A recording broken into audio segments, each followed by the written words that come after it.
Canada's housing crisis is intensifying, and former Bank of Canada Governor turned Liberal Prime Minister Mark Carney seems to think that modular housing could be the solution. But can factory-built homes truly address the nation's housing shortage? Well, let's delve into the history, the distinctions, and the potential of modular housing in Canada. My name is Morgan Little. I'm a realtor here in the Greater Toronto and Hamilton areas, and I recently made a TikTok video that seemed to strike a chord with people. It got like 300,000 views, 4,000 comments, and so I thought I'd make a longer form YouTube video to really delve into modular homes and to clear up some of the confusion that seems to be around this topic based on the comments that I got on that video. A lot of those comments were along the lines of nobody wants to live in a modular home and let's not turn Canada into a trailer park. We'll get to that, but I think what it really comes down to is people who want homes, whether they were built in a factory or on the ground. But hey, I'm just a realtor. You let me know your thoughts in the comments below. Starting with the definition that I'm going to read directly here that says,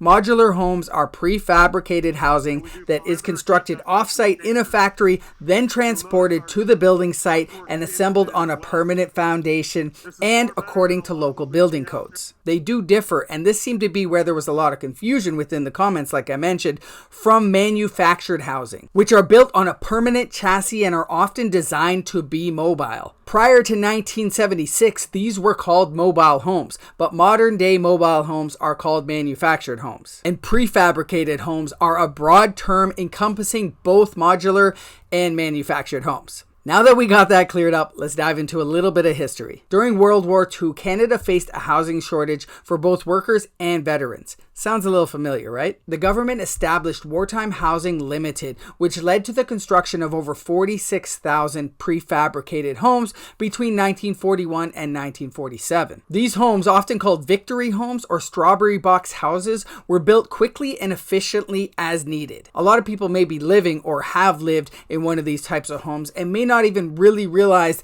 that these were quote-unquote modular homes. Fun fact, a company you may remember if you're older than say 20 is Sears, and they used to have the Sears catalog, which you used to be able to order one of these manufactured homes directly out of. These were constructed after shipment. They would come to your home in like 30,000 pieces and an instruction manual, and then it would be up to you to either do it yourself or I suppose hire some people to help you do it. So now that we understand what modern day modular housing is, it brings us back to Mark Carney's housing plan. He's proposed the creation of Build Canada Homes, which aims to construct affordable housing at scale. The plan includes a $25 billion debt financing and a $1 billion equity financing to support Canadian prefabricated home builders. The goal is to double the pace of construction to nearly 500,000 homes over the next decade. Now, I would be remiss if I didn't mention this part, and that's the fact that when Mark Carney was vice chair of Brookfield Asset Management previously, a position that he stepped down from and had to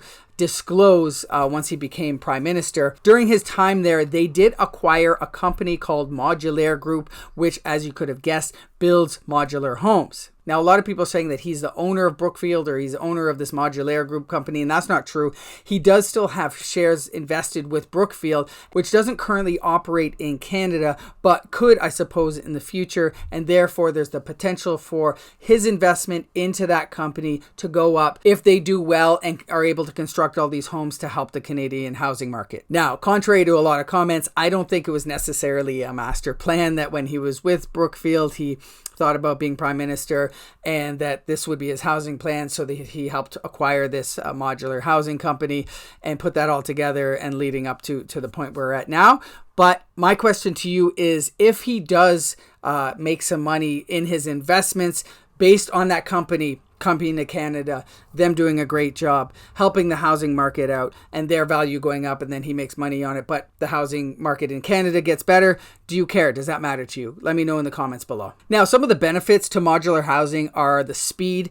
It's a lot quicker to have this kind of conveyor belt style done in a factory where they can just bang them out, as opposed to building on site, sticking shovels in the ground and building from the ground up, a quote-unquote stick build like you might see with new modern housing these days. They're also meant to be more cost effective if you have economies of scale, if you're able to build many of these at a time. There's also the factor of quality control, where you can keep that more consistent as it's in a controlled environment when they're being built. There's a measure of sustainability with less waste and energy efficient designs. and the customization as they can be more flexible to meet diverse needs. Some of the challenges could be zoning restrictions with local bylaws, as well as financing where securing mortgages for non-traditional housing can sometimes be a bit of a challenge. There's the public perception. Like I said, so many of these comments seem to have a stigma attached to this type of housing. And then there's infrastructure, ensuring that communities have the necessary services and amenities. The biggest challenge here, I think, is getting to a place where these homes can actually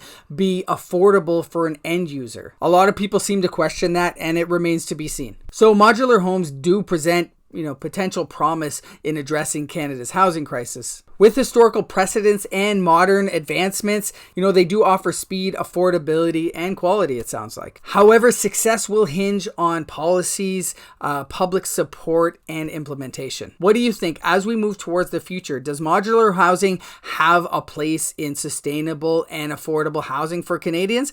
Let me know your thoughts below in the comments, and if there's ever anything I can do to help in your real estate journey, feel free to book a call. There's a link below, or simply shoot me a text here, and I'm happy to have a chat. Till then, I'll see you on the next one.